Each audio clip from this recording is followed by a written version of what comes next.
Assalamualaikum warahmatullahi wabarakatuh. Halo teman-teman, perkenalkan kami dari kelompok 7. Pada kesempatan kali ini akan membahas mengenai ilmu kimia farmasi. Sebelum melangkah ke materi, yuk kenalan dulu dengan anggota kelompok kami. Saya sendiri Adriana Fahri, Maulidia, Anissa Syafar, Andi Marsyanda Dwi, Nurilmi Apriliani. Pada kesempatan kali ini kami akan membahas 3 poin penting mengenai ilmu kimia farmasi, yaitu apa sih itu kimia farmasi, bagaimana sejarah perkembangan kimia farmasi, dan apa saja cabang ilmu kimia farmasi. Apa sih itu kimia farmasi? Kimia farmasi merupakan suatu disiplin ilmu gabungan kimia dan farmasi yang terlibat dalam desain, isolasi sintesis, analisis, identifikasi, dan pengembangan bahan-bahan alam dan sintesis yang digunakan sebagai obat farmaseutika yang dapat digunakan sebagai terapi. Kimia farmasi terlibat dalam proses penemuan obat atau yang mengidentifikasi senyawa baru yang dapat digunakan untuk mengobati penyakit. Ilmu farmakologi atau yang mempelajari bagaimana suatu senyawa kimia dapat berinteraksi dengan sistem biologi. Farmakokinetik atau yang mempelajari tentang absorpsi, distribusi, metabolisme, dan ekskresi obat atau yang mempelajari pengaruh tubuh terhadap obat, serta farmakodinamik atau yang mempelajari interaksi obat dengan reseptor, cara dan mekanisme kerja obat. Bagaimana sih sejarah perkembangan ilmu kimia farmasi?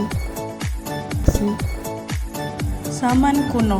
Praktik farmasi sudah ada sejak zaman kuno seperti Mesir kuno, Cina, dan India, di mana orang menggunakan tanaman dan substansi alami untuk pengobatan. Abad Pertengahan. Selama abad pertengahan, pengetahuan farmasi berkembang di Eropa dan Timur Tengah dengan perkembangan teknik ekstraksi dan pemurnian zat.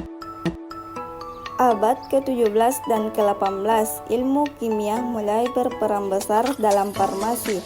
Alkimia yang merupakan cikal bakal kimia modern memainkan peran penting dalam pengembangan obat-obatan. Abad ke-19, penemuan obat baru dan pemahaman yang lebih mendalam tentang kimia farmasi berkembang pesat selama abad ini dengan penemuan senyawa-senyawa penting seperti aspirin dan morfin.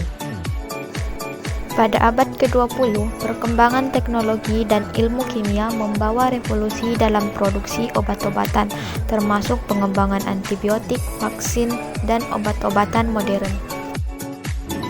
Abad ke-21, farmasi terus berkembang dengan pesat, terutama pada bidang bioteknologi dan nanoteknologi, yang memungkinkan pengembangan obat-obatan lebih canggih dan terarah. Pemahaman struktur DNA pada tahun 1953 oleh James Watson dan Francis Crick membuka pintu bagi perkembangan bioteknologi dan pengembangan obat berbasis genetika. Perkembangan teknologi analisis seperti spektrofotometri massa dan resonansi magnetik nuklir telah meningkatkan kemampuan dalam penelitian dan pengembangan obat. Secara keseluruhan, ilmu kimia farmasi terus berkembang seiring waktu, melibatkan integrasi konsep kimia, biologi, dan teknologi untuk menciptakan obat yang lebih efektif dan aman bagi kesehatan manusia. Apa saja sih cabang ilmu kimia farmasi? Cabang ilmu pertama yaitu kimia obat. Ini mencakup penelitian dan pengembangan obat-obatan, termasuk sintesis, senyawa-senyawa farmasis, pemahaman tentang interaksi obat dalam tubuh, dan uji klinis. Selanjutnya, analisis farmasi. Analisis farmasi ini fokus pada teknik analisis kimia untuk menguji kualitas dan keamanan obat-obatan serta pemantauan bahan baku farmasi. Kimia, fisik, farmasi. Ini berkaitan dengan sifat fisik dan kimia obat-obatan seperti stabilitas, kelarutan, dan reaktivitas dalam formulasi obat. Kimia medisinal. Ini terkait dengan perancangan senyawa kimia untuk tujuan terapeutik, memahami struktur aktivitas, hubungan obat-obatan, dan penemuan obat-obatan baru. Kimia analitik, teknik analisis kimia yang digunakan untuk mengidentifikasi dan mengukur senyawa kimia dalam obat-obatan dan bahan kimia farmasi. Kimia organik, sintesis dan pemahaman reaksi kimia yang relevan untuk produksi senyawa obat-obatan.